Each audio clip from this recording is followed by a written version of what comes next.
Tired of the everyday grind? Ever dream of a life of romantic adventure? Want to get away from it all? We offer you Escape. Escape, designed to free you from the four walls of today for a half hour of high adventure.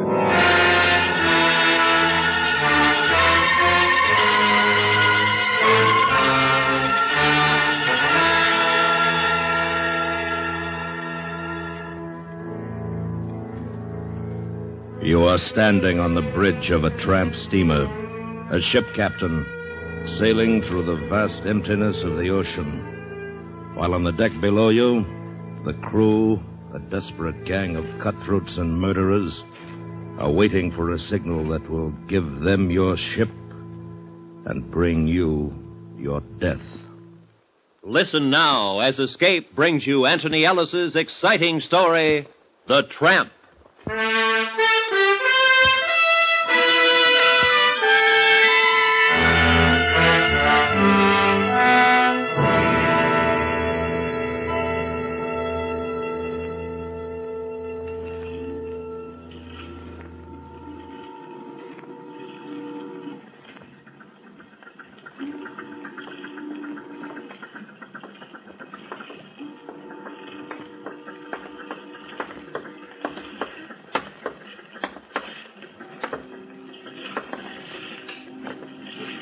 What a stinker. You can smell a rotten carcass from here. What a stinker. He'll sail like a ruddy haystack, you know that, Art. She's what we've been looking for, Gowdy. 8 knots with the wind behind her. If she don't blow up. I don't like it.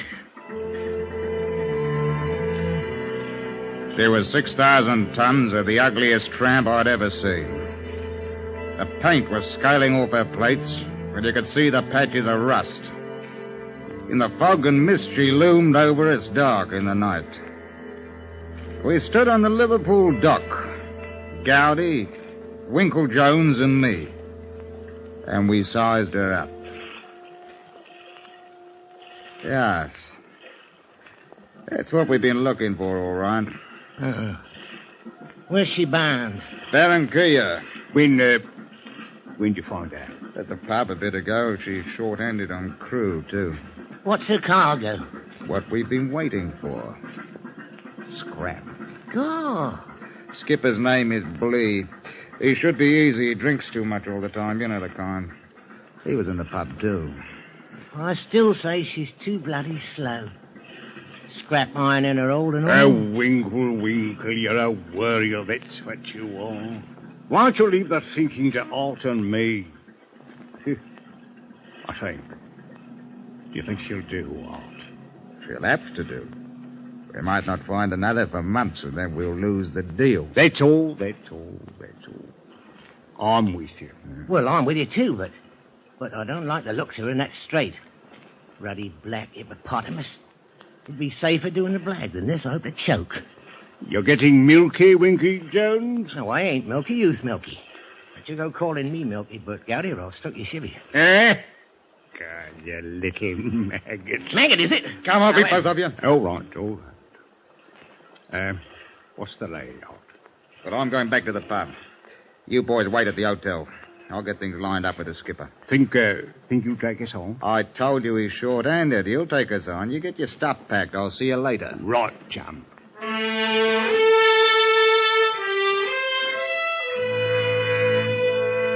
I walked up the road to a walloper called a Jug.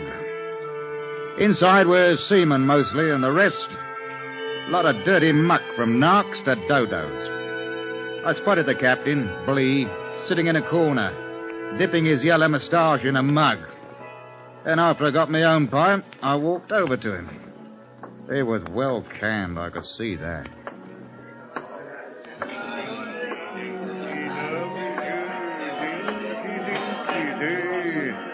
Finest little ramshaw that ever... Captain? Captain Blee. Aren't you skipper of the Lace Wing over at the docks? I'm pleased. Mind if I sit down? Don't mind. Who are you? Arthur Jennings, Captain. I want to talk to you about shipping on. On the Lace Wing? What for? I need a berth. I heard you were short-handed. It's a dirty lie. Full compliment. Oh, I must have made a mistake. What's your game? Me? I don't follow you. You trying to hop the twig? Oh, no, I'm clean with the police, Captain, if that's what you mean. No, they're not after me. And why do you want to sign up on a blister blathering scow like the Lace Wing, eh? It's like I said, I need a berth. I got me papers. Second officer in my last ship. Let's see.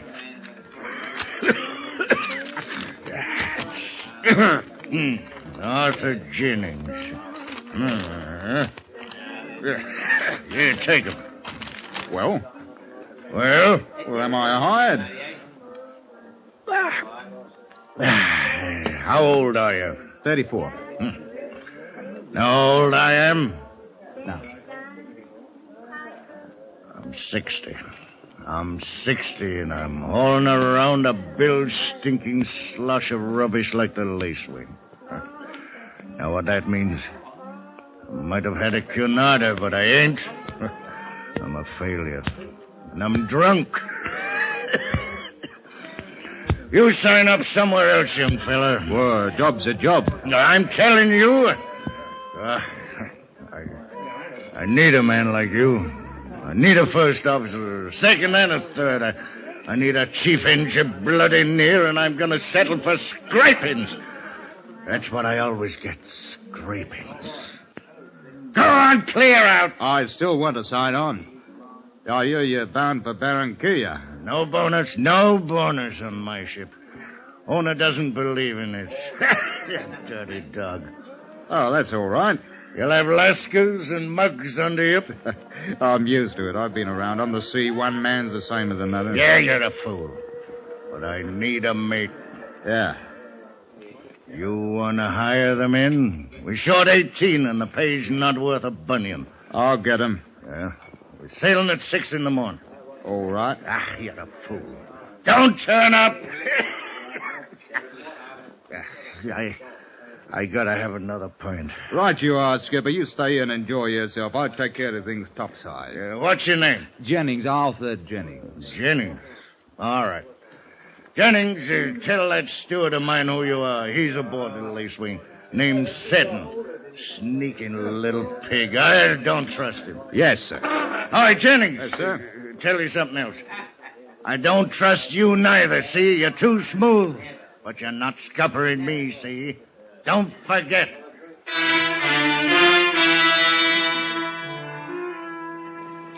It was as easy as pie. Of course, it had taken her time to find the right ship and the right skipper. Yes, better than 4 months. We had to be sure. And most tramps these days belong to a big company. They're part of a fleet. We couldn't use anything like that. It had to be what it was. The Lace Wing. Panama registry. A general trader that nobody else would touch with a skipper to go with her. A ship that wouldn't be missed for a while.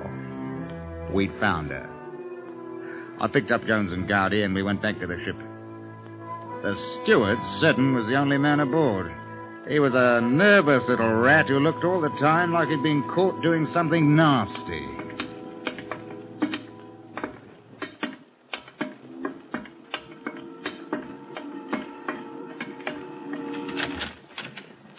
This'll be your cabin, Mr. Jennings. What do you take me for? You call this a cabin? It's not fit for a pig.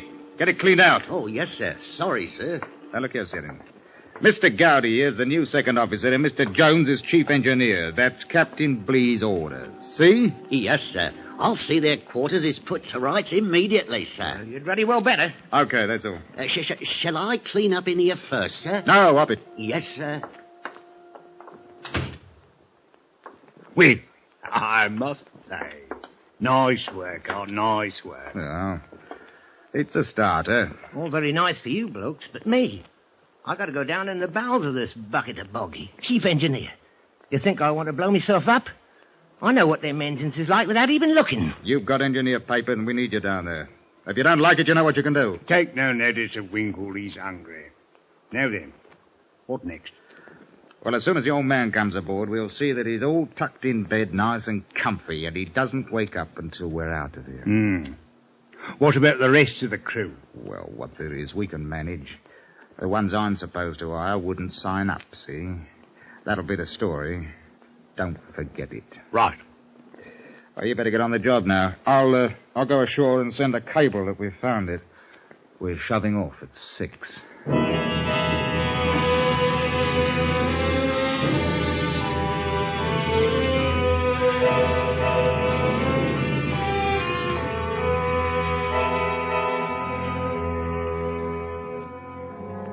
The skipper was carried aboard by a couple of crewmen at 3 o'clock that morning. He was no trouble. He was out to the world. By 5, the rest of the men had straggled up the gangway. And at 6, we eased away from the dock. Then, after a bit, the lacewing was burying a dirty nose in the cross-chop of the Irish Sea.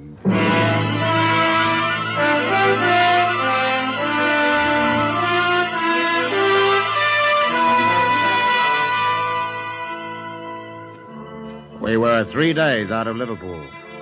I got off the regular ship lanes as soon as I could, and there was no questions asked. But Captain Blee didn't budge from his cabin. I hadn't even seen him since putting out, and I made sure that the steward kept him well supplied with whiskey.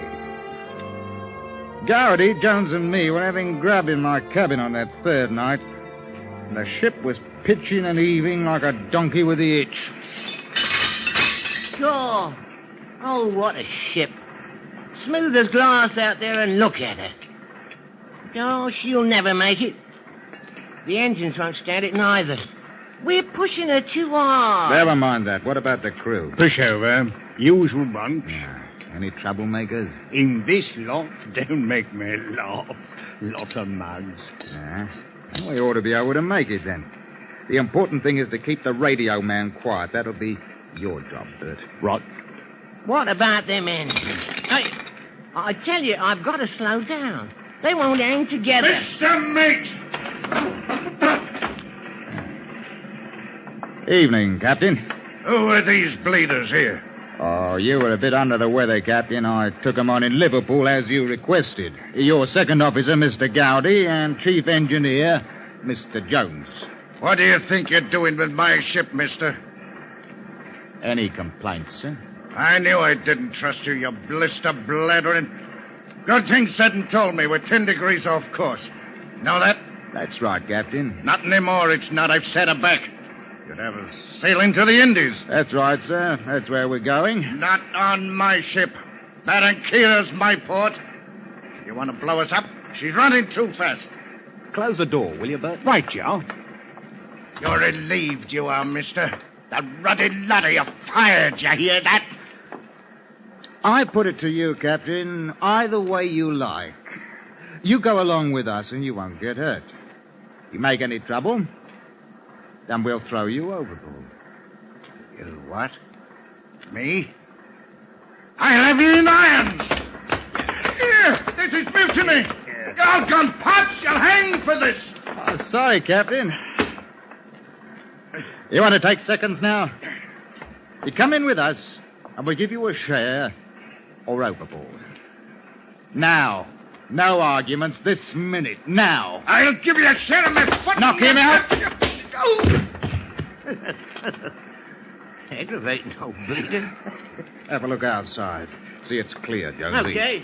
Better this way, Al. I was afraid he might come in. We'd have to divvy up. I didn't think he would. All clear. All right. Now, come on, Bert. Give me a hand. Oh, right, Al. It's heavy. You lordy old tough guts. Get over to the rail, Jonesy.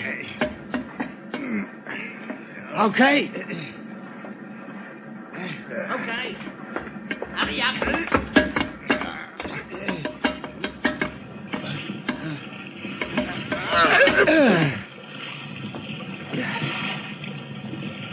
Have a nice swim, Captain dear.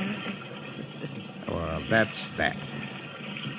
In the morning, we'll break the sad news to the crew. Now, let's get this hulk back off course.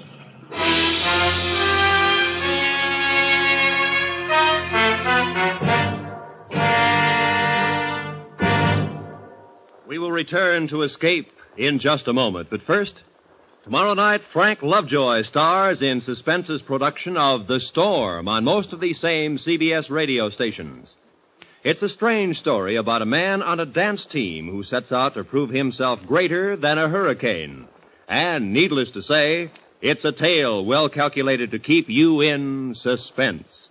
Don't miss it tomorrow night at the Star's Address, presented by CBS Radio. Suspense, starring Frank Lovejoy. And now, back to Escape.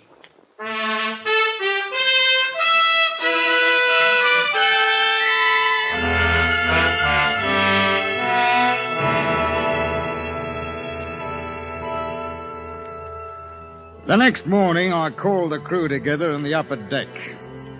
I had a slip of paper ready in my hand, and when they quieted down, I gave them the speech. Men,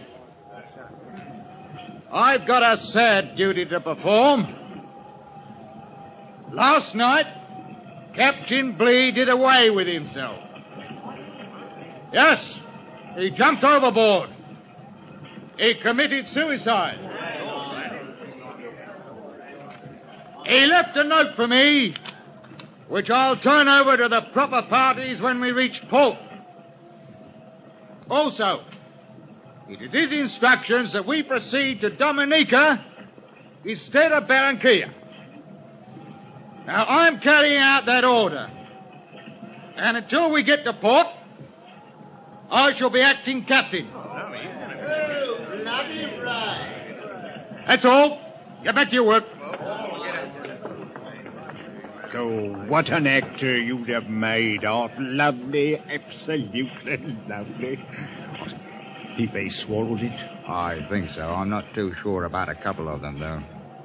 That steward, Seddon, and the bloke with the mouthful of teeth, the donkey man. Donkey? Austin. Him, looking this way. Yeah. Well, I'll keep an eye on them both. Now, you better get a message off to our boy in Dominica. Think the radio man will get nosy? There's no reason he should. And don't you give him any call to be, Bert. Don't worry.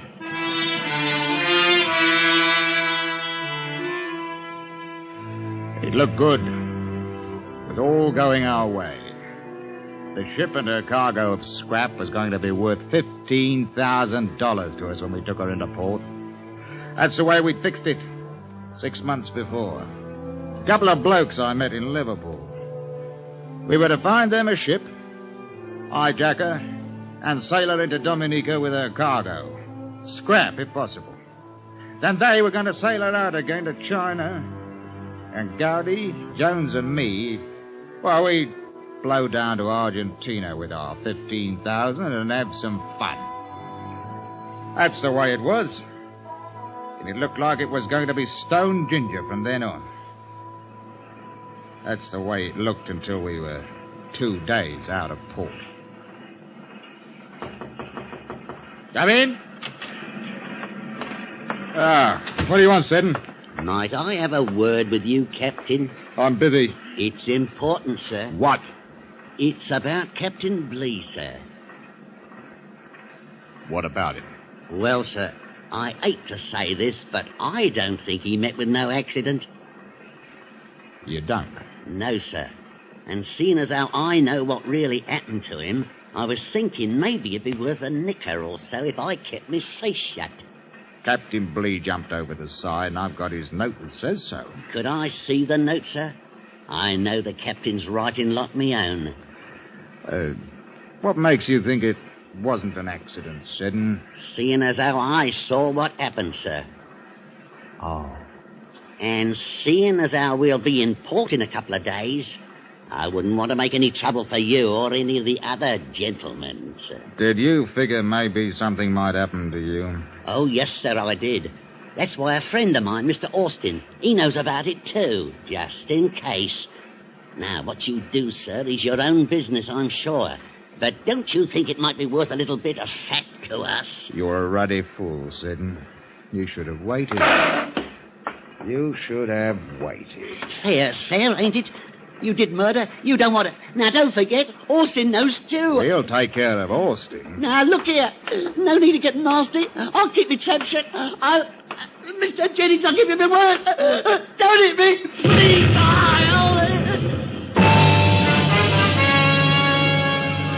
The explosion threw us both off our feet. Seddon was first up. He got out of the cabin like a whippet. The engines had stopped, and I knew that whatever had happened was in the engine room. I got up to the bridge. Gardy was already there. Can't raise anyone down there, Alt. Jonesy below? I think so. Give it here. Yeah. Come on. I better get down there. Look at the crew go. We're in for it, Alt. It's worse off if they get off in the boats. Seddon and Austin know what happened to the captain. Game's up then. Oi, Gardy. It's me, Art. What happened, Jonesy? Boiler's busted. Fire? No, but she's shipping water like a bloody sieve. Are you all right? Smashed me arm. Stoker's caught it. They're all done in. I'll send some men. How many do you need to stop the leak? You can't stop it. There's an hole 6 feet or more, and another behind the boiler. I'm coming up. Oh, we're done, we are. Get over to the radio cabin. Don't let that man send an SOS. Quick. He's got to, Alt. We might not get picked up. You heard what I said. We've still got a chance after we take care of Seddon and Austin. If they split it all up. Yes, now go on. What who's flooding? Shall I give the order to abandon ship? No, get the pumps going. Yes, sir, but the cargo ship with the explosion, she's going past, sir. Get on the pumps. Bert, get down there with them. I'll take care of the others. Will you listen to me? It's too late. Move it!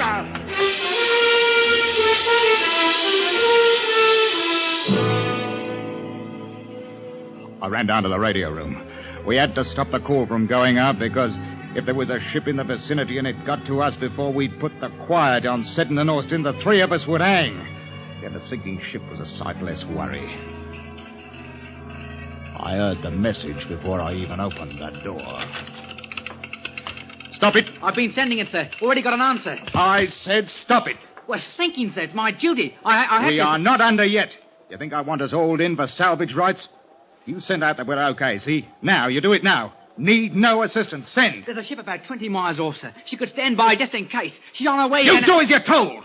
Need no assistance. Better get them boats over the side. We're done for. 5 minutes, not even that. Come on out here. Now listen to me, Jonesy. We've got to get the steward and one of the crewmen, Austin. They have twigged. We've got to do it before we leave the ship. How? What are you going to do? Shoot them in front of the crew? We wouldn't stand a chance. They'd carve us up. Let's get off this here tub.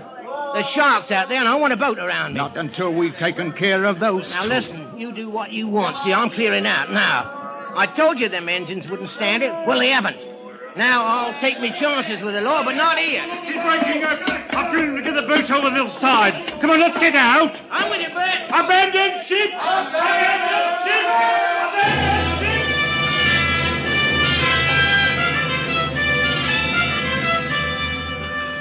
There was still a chance.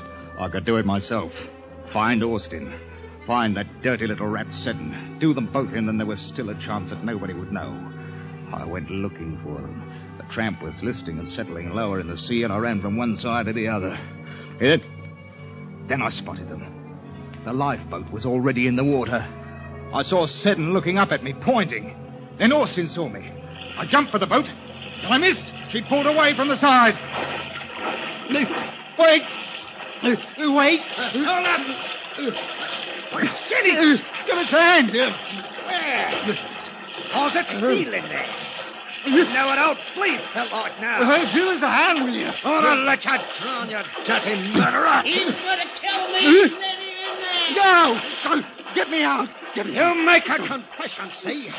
All these other blokes is witnesses. You confess. You confess now or you can swim for it. All right, I did it. What did you do? What did you do? I killed the captain. You and your mother, too? Answer me! Yes! All right.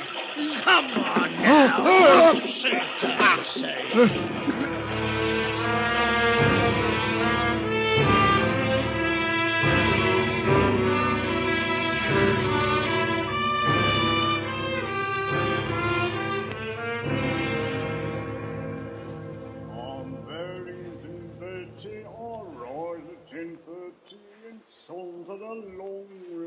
at all. I'm all smiles and graces. Just the first time I saw it. The very first time. I knew that tramp was a stinker. You, them engines were no bloody good. Oh, shut it off, Winkle. Oi, Alt. What? Lovely grub, wasn't it? All right, if you like jail grub. Wish I had some bile beans. My stomach's sour. Won't have to worry about that for long. It's all right for you, Bert Gardy. Ain't your stomach. I should have known better than to screw up to a couple of half-wide mugs like you. $15,000. First time I saw that ruddy scowl, I knew. Come off it, Jonesy. I want to get some sleep. Always complaining. Oh, ain't it wicked when you think we're all going down to the same place? And he'll be there along with us. I'll tell you, Bert. It's hopeless. He'll complain the rope's too tight around his neck when they hang us in the morning. What do you bet?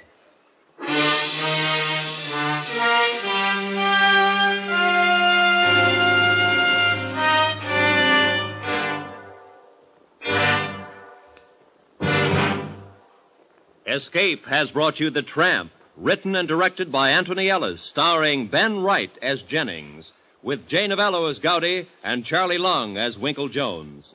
Featured in the cast were Tudor Owen, Alec Harford, Lou Krugman, and Charles Davis. Editorial supervision is by John Meston, and the special music for Escape is composed and conducted by Leith Stevens. Next week. You are standing in a darkened room in the heart of Russia's dread Lubyanka prison, your mind tortured into blankness, while across a desk from you, happily smiling at you, is the chief of Russia's secret police, who intends to drive you to insanity or to death.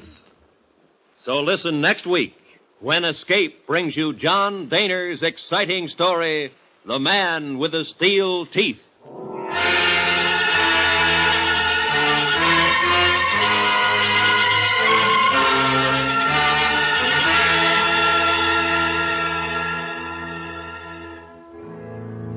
What's new with Our Gal Sunday? Following the latest case of Perry Mason, are things more complicated for young Dr. Malone?